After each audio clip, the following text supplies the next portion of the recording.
Anything else? To US after 24th of March? Maybe we might. I think that I have my American passport back in my hand. I can travel where I like. You know, if any authorities from any police force anywhere in the world wish to speak to me, they have my number. They will call me and I'll answer the phone. 44 times I went to court in Romania. Not because there was a trial, but to see if I would be allowed to travel. And I told judges 44 times, I'm not a flight risk. Please return me my passport. Please don't keep me locked away from my family. So I know that when I left, there was some backlash. I know that when I left, people were being pressed about the controversial decision about two men who'd already had their case dismissed being able to travel and see their families again. Well, you know, here I am back in Romania, as I said I would be. So all 44 of those court hearings, including the ones that happened when I was taken from prison, were completely worthless. There was no point in doing any of them. And that's a very interesting point. Guys, let's actually analyze. They kept saying we're a flight risk. We left and we came back. So all of these 3 years of imprisonment were a complete waste of time against innocent men who have never been tried. It is supposed to be innocent until proven guilty in a democracy. We have never been convicted of any crime anywhere on the planet ever. And as my brother said, we have our passports back. And just like you, anyone else here decides to take a trip, they're allowed to take a trip. We live in Romania. We love Romania. We're never going to leave Romania. We have a house in Romania. We have Romanian children. We're going to be in Romania all of the time. If we feel like a holiday, we'll take one. And if a court needs to speak to us, we'll be there because we are innocent. There are allegations that the U.S. government put some pressure on Romanian authorities. We won the case on December 19th, 2024. That is when the appeal court said there's not enough evidence here to even have a trial.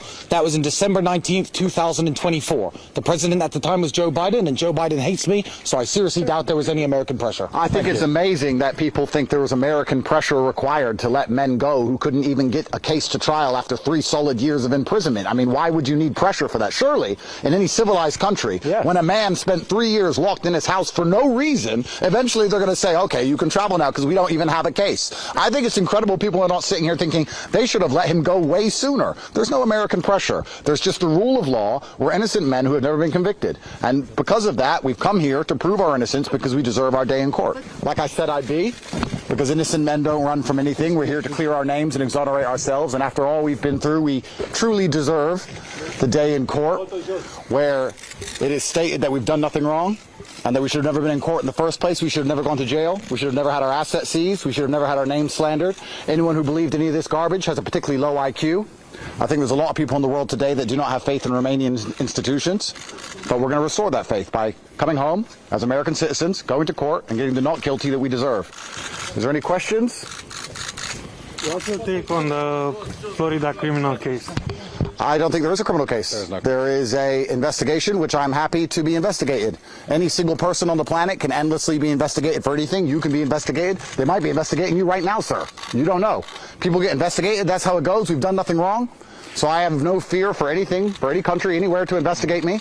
I do not ask for any kind of special treatment because I'm well known. All I want to do is be treated fairly under the law, same as everybody else, and I'll go home and be a free man. Yeah, I think it's very telling. I think it's very telling that we were investigated for 2.5 years, and we were dragged, you know, in front of the media, into prison, out of prison, all this time.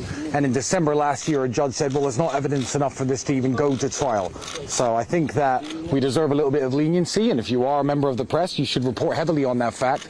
The fact that after investigating us for years of our life and sending us to prison, putting us on house arrest, that they couldn't even put together enough evidence to even have a trial. And I think that's an interesting point my brother just made. I think it's very interesting you guys ask us all the time about how guilty we are, not understanding that if we were guilty, we would certainly be rotting away in jail. For 3 years, they've destroyed our lives and lied about us, and they can't even get us to trial. I think it would be a far more interesting question if you to start asking why that is happening. If you want to be a good journalist, you should sit and say, why do they keep attacking these boys, but they don't have enough evidence to ever put them in trial or ever put them in jail, but they keep attacking them everywhere they go? Because when you start to actually talk about that, then you'll be doing real journalism, if you're allowed to do it, and then you'll be interested in the truth of the story. Because the truth of the story is not any of the garbage that you've been told thus far, or we would be in jail.